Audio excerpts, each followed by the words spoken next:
I must say one thing. This is surreal to me, because I spent so much time with George. So many things. This is hard for me to believe. But I know you're out there and I'm up here, so it must be. The first thing I like to do is thank the Duke family, in particular John and Rashid, for allowing me to come here and speak. I really, really thank you for that. I also want to acknowledge the presenters for putting something together like this for George, because after George passed, I said, there's so many great musicians that passed. I just wanted, George was bigger than life, as you heard. A lot of the earlier speakers talk about it. I just couldn't see George just, his legacy or his memory just floating away, So I'm really happy to you guys, Paxton Baker, Bill Hammond, for putting this together. Thank you. I really appreciate that.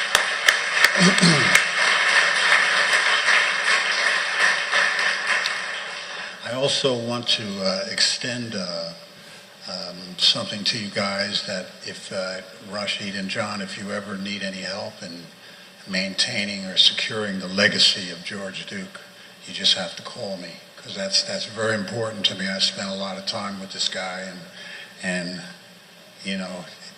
George, so much music, so many records, it's very important that people that don't know about him know who he is, because he was such a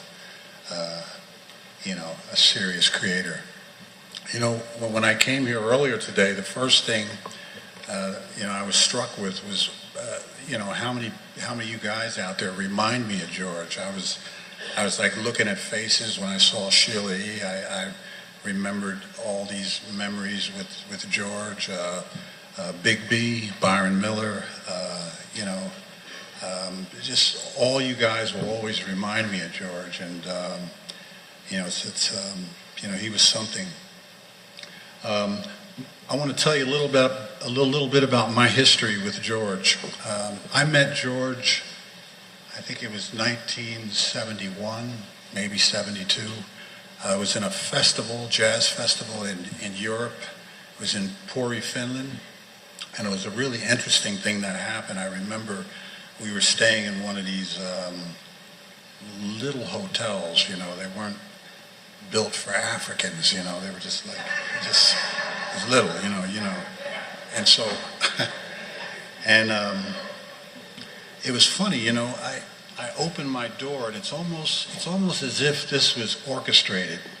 I mean, the synchronicity was something. I opened my door, and I heard 2 doors down, the door open exactly at the same time, and I come out, and this figure comes out, and so I look, and he looks at me, and George had on one of these, almost a full-length dashiki, and he had the beads around here, and his afro was kicking, and you guys know how big my afro was, so it was large, and the first thought I had was, how are we going to negotiate getting past each other?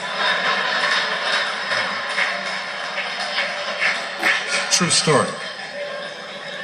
And so, we walked toward each other, and we were very young. I think I had heard a record that George was on, and I think he heard something with me. We were really young, and George came up to me, because he's the ultimate communicator. I was, a little standoffish back then.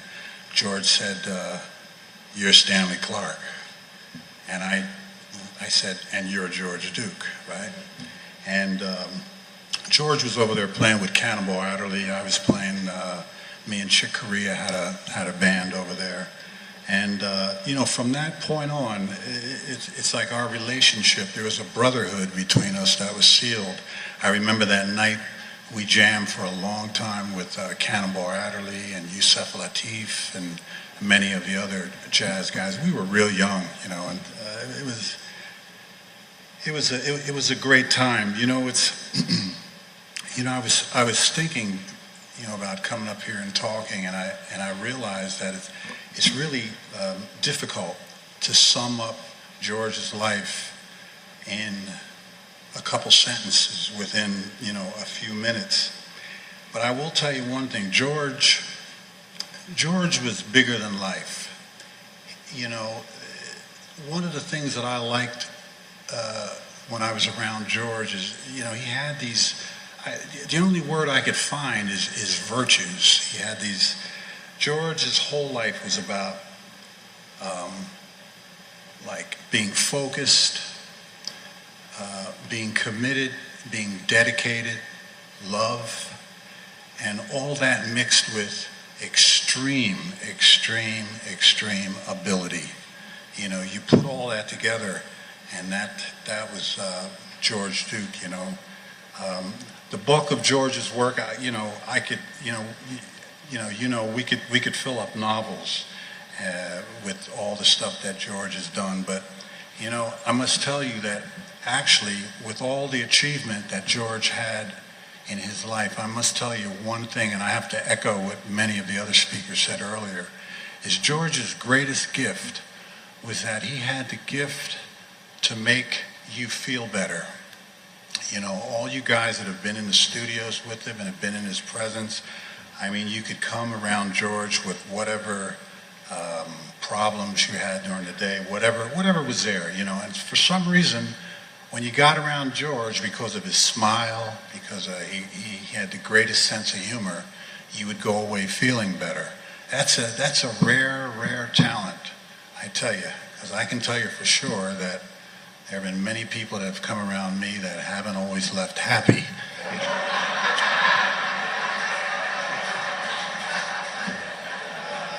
I used to try to figure out, how does George do this?